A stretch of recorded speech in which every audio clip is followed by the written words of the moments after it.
क्या आपने कभी सोचा है कि जिस देश की आबादी हर सेकंड बढ़ रही हो, जहां हर साल लाखों नए बच्चे पैदा हो रहे हो, वहां स्कूल कम कैसे हो सकते हैं? यह गणित किसी की समझ में नहीं आएगा, लेकिन भारत के सरकारी कागजों में यही हो रहा है। आज मैं आपको उस कड़वे सच से रूबरू कराऊंगा जिसे शिक्षा का सुधार कहकर आपको बेचा जा रहा है, लेकिन असल में यह आपके बच्चों के भविष्य की चोरी है। एक सीधा सवाल, साल 2017 से 2024 के बीच भारत के 87,430 सरकारी स्कूल कहां चले गए? और जब मैं कहता हूं कि गायब, तो मैं पूरी जिम्मेदारी से कह रहा हूं, ये सिर्फ स्कूल नहीं थे, ये उन गरीबों की उम्मीदें थी जो प्राइवेट स्कूलों की लाखों के फीस नहीं भर सकते थे। और बात यहीं खत्म नहीं होती, इन स्कूलों के साथ साथ 2 करोड़ 41 लाख बच्चे भी शिक्षा व्यवस्था से लापता हो गए। जी हां, 2.5 करोड़ के करीब बच्चे, किसी को कोई फर्क नहीं पड़ा, न अखबारों में बड़ी सुर्खियां बनी, न टीवी पर डिबेट हुई। क्या यह डेटा की कोई छोटी मोटी गलती है? बिल्कुल नहीं, यह एक सिस्टमैटिक प्लान है। आज की इस विशेष रिपोर्ट में हम उन डॉट्स को कनेक्ट करेंगे जिन्हें आपसे छिपाया गया। हम जानेंगे कि ये स्कूल कहां गए, बच्चे कहां खो गए और इस खेल से किसकी तिजोरियां भरी जा रही हैं। कहानी को समझने के लिए थोड़ा पीछे चलते हैं। साल 2009 याद कीजिए, भारत के इतिहास में एक बड़ा बदलाव आया था। संविधान में आर्टिकल 21A जोड़ा गया और right to education act pass हुआ। सरकार ने ढोल पीटकर वादा किया कि हर बच्चे को मुफ्त और अनिवार्य शिक्षा मिलेगी। कानून बना कि हर बच्चे के घर से 1 किलोमीटर के दायरे में एक प्राइमरी स्कूल होगा। उस वक्त देश भर में खुशियां मनाई गई। कहा गया कि एक क्रांतिकारी कदम है और इसी का नतीजा था कि साल 2012 और 13 तक सर्व शिक्षा अभियान के तहत भारत में स्कूलों की संख्या बढ़कर 15.56 लाख हो गई। दूर दराज के गांवों तक जहां सड़कें नहीं थी, वहां भी स्कूल पहुंचे। गरीब का बच्चा भी बस्ता लेकर स्कूल जाने लगा। लेकिन फिर साल 2017 आया और सब कुछ बदलने लगा। सरकार एक नई नीति लाई जिसे नाम दिया school rationalisation. Ministry of education ने कहा कि जो छोटे स्कूल हैं, जिनमें बच्चे कम हैं, उन्हें हम बड़े स्कूलों में मर्ज कर देंगे। तर्क दिया गया कि इससे रिसोर्स बचेंगे, बिजली बचेगी, टीचर एक जगह होंगे और क्वालिटी बढ़ेगी। सुनने में यह बात बहुत लॉजिकल लगी, लेकिन जब ये जमीन पर उतरी तो इसने गरीब बच्चों के पैरों की बेड़ियां काट दी। अब जरा उन राज्यों की हकीकत देखिए जहां सुधार के नाम पर स्कूलों का कत्लेआम हुआ। प्रोफेसर अरुण सी मेहता, जिन्होंने भारत का प्रसिद्ध UDISE सिस्टम बनाया, उनका विश्लेषण रोंगटे खड़ा कर देने वाला है। मध्य प्रदेश की अगर हम बात करें तो यहां सबसे बड़ा प्रहार हुआ।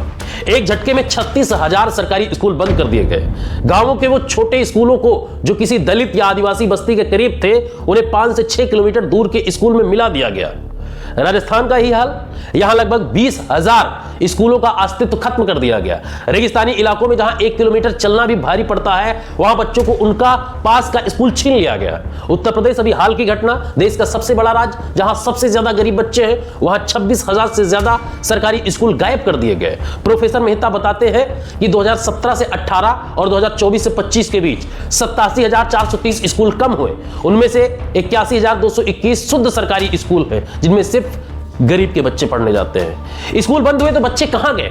यानी चोट सिर्फ गरीब के स्कूल पर की गई। अब सवाल आता है कि स्कूल बंद हुए तो बच्चे कहां गए?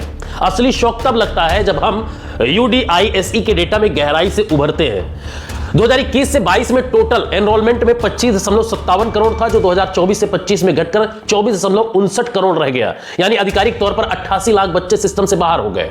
लेकिन अगर हम 2017 से तुलना करें तो यह गिरावट 1.6 करोड़ से ज्यादा, और अगर हम 6 से 14 साल की बढ़ती आबादी को जोड़े तो कुल 2 करोड़ 41 लाख बच्चे गायब हैं। ये बच्चे कहां गए?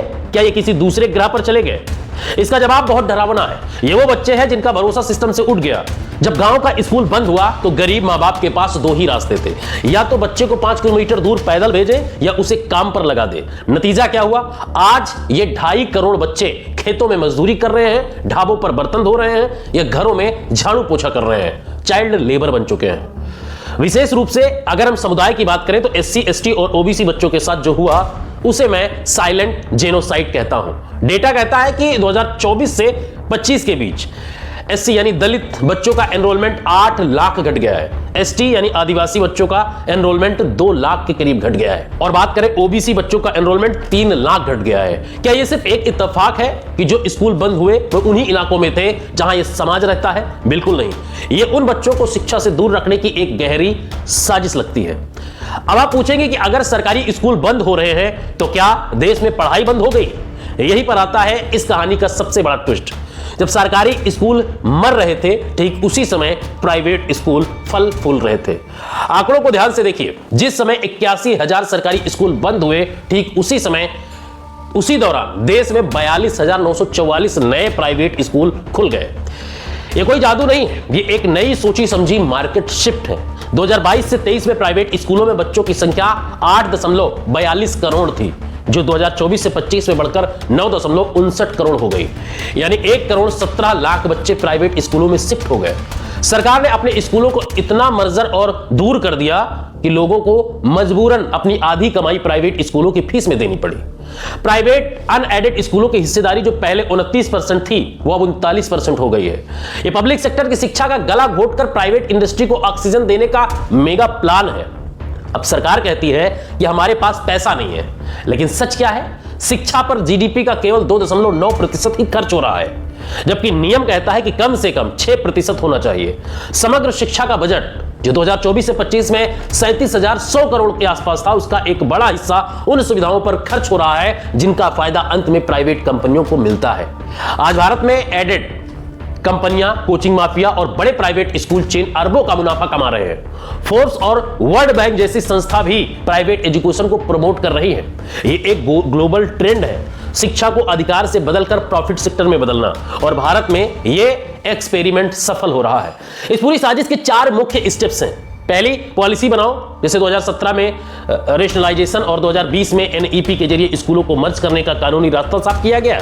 उसके बाद डेटा खोलो। 2022 और 23 में डेटा कलेक्शन का तरीका बदल दिया गया ताकि दिखाया जा सके कि बच्चे कम हो रहे हैं, इसलिए स्कूल बंद करना जरूरी है। तीसरा, कि जमीन पर लागू करो। सबसे ज्यादा स्कूल उन राज्यों में बंद किए गए जहां विशेष का विरोध कम हो और गरीब जनता ज्यादा हो, जैसे यूपी और एमपी। चौथा है कि प्राइवेट को बढ़ावा। प्राइवेट स्कूल को टैक्स ब्रेक और जमीन आवंटित की गई ताकि वो सरकारी स्कूलों की जगह ले सके। साथियों, ये सिर्फ आंकड़ों का खेल नहीं है, ये एक क्लास बेस्ड भेदभाव है। अमीर के बच्चे हाईटेक प्राइवेट स्कूल में जाएंगे, मिडिल क्लास फीस भरने के लिए कर्ज लेगा और गरीब का बच्चा शिक्षा के दरवाजे से बाहर हो जाएगा। अगर यही रफ्तार रही तो जो 2030 तक 1 लाख से ज्यादा सरकारी स्कूल गायब हो जाएंगे। शिक्षा जो कभी अधिकार थी, वो अब एक प्रिविलेज बन जाएगी। ये संविधान के आर्टिकल 21A की धज्जियां उड़ाने जैसा है, लेकिन आप सब कुछ कर सकते हैं। ये रिपोर्ट मैं इससे लाया हूं ताकि आप लोग जागे, अपने इलाके के सरकारी स्कूल के बारे में पूछिए। अगर आपके पास कोई स्कूल मर्ज हो रहा है तो सवाल उठाइए, आरटीआई लगाइए। शिक्षा सबका हक है, इसे धंधा मत बनने दीजिए। आज की इस रिपोर्ट में इतना ही। यह आपके बच्चों के भविष्य की कहानी है।